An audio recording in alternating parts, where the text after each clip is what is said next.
మీరు ఎక్కువగా night shift చేస్తున్నారా? అయితే నైట్ డ్యూటీ చేసే వాళ్ళు ఈ రీల్ ఎండ్ అయ్యే వరకు చూడండి అండ్ ఈ లక్షణాలు మీలో ఉన్నాయా లేదా క్రాస్ చెక్ చేసుకోండి. American journal of preventive cardiology 13,000 people పై రీసెర్చ్ చేస్తే కొన్ని భయంకరమైన విషయాలు వెలుగులోకి వచ్చినాయి. ఏమనంటే నైట్ షిఫ్ట్ చేసే వాళ్ళలో ఎక్కువగా హై బీపీ ఉంటుందట.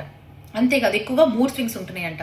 హార్మోనల్ ఇంబ్యాలెన్స్ ఎక్కువ కనిపిస్తుందట. అంతేకాకుండా బీపీతో పాటుగా షుగర్ కూడా అటాక్ అవుతుందట. నైట్ షిఫ్ట్ చేసే వాళ్ళలో హార్ట్ అటాక్ సంఖ్య ఎక్కువగా ఉందట. అంతేకాదు నార్మల్ పీపుల్ తో కంపేర్ చేస్తే నైట్ షిఫ్ట్ చేసే వాళ్ళలో 2 రెట్లు హార్ట్ అటాక్ వచ్చే అవకాశాలు ఎక్కువ అంట. ఖచ్చితంగా వీటికి కొన్ని జాగ్రత్తలు తీసుకోవాలని చెప్తున్నారు డాక్టర్లు.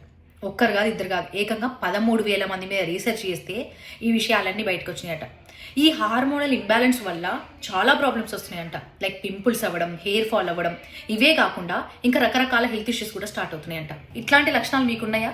ఒకవేళ మీకు ఇట్లాంటి లక్షణాలు ఉంటే ఎట్లాంటి జాగ్రత్తలు తీసుకోవాలో ఇప్పుడు తెలుసుకుందాం.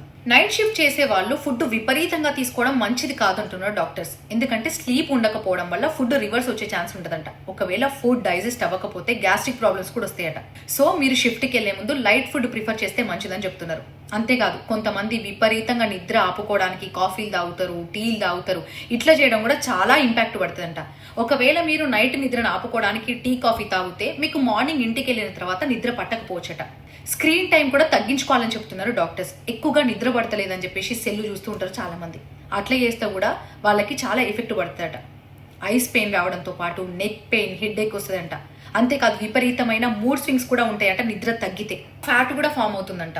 అంతేకాదు కొలెస్ట్రాల్ ప్రాబ్లంతో చాలా మంది సఫర్ అవుతున్నారని చెప్తున్నారు డాక్టర్స్. సో మీరు నైట్ షిఫ్ట్ చేసినా డే షిఫ్ట్ చేసినా కూడా ఫిజికల్ యాక్టివిటీ మస్ట్గా ఉండేలా చూసుకోండి. ఎప్పుడు ఖాళీ దొరికినా మీరు కాస్త నడవండి, లేదా ఎక్సర్సైజ్ చేసేంత టైం ఉంటే ఎక్సర్సైజ్ కూడా చేయండి. ఫిజికల్ యాక్టివిటీ ఉంటే ఇలాంటి ప్రాబ్లమ్స్ని అధిగమించవచ్చు అని చెప్తున్నారు డాక్టర్స్. సో మీ హెల్త్ మీ చేతుల్లో. ఈ రీల్ చూసిన కొంతమంది మాకు ఈ ప్రాబ్లమ్స్ ఉన్నాయి నిజమే అనుకోవచ్చు. అలాంటి వాళ్ళు జాగ్రత్త తీసుకోండి. ఒకవేళ మాకు ఏం ప్రాబ్లమ్స్ లేవు, మేము బిందాస్ ఉన్నాం, మా హెల్త్ బాగుంది అనుకునే వాళ్ళు కూడా జాగ్రత్త పడండి. ఎందుకంటే రేపటి రోజున ఇలాంటి ప్రాబ్లమ్స్ రాకుండా ఉండేందుకు. సో ఈ రీల్ నచ్చితే షేర్ చేయండి.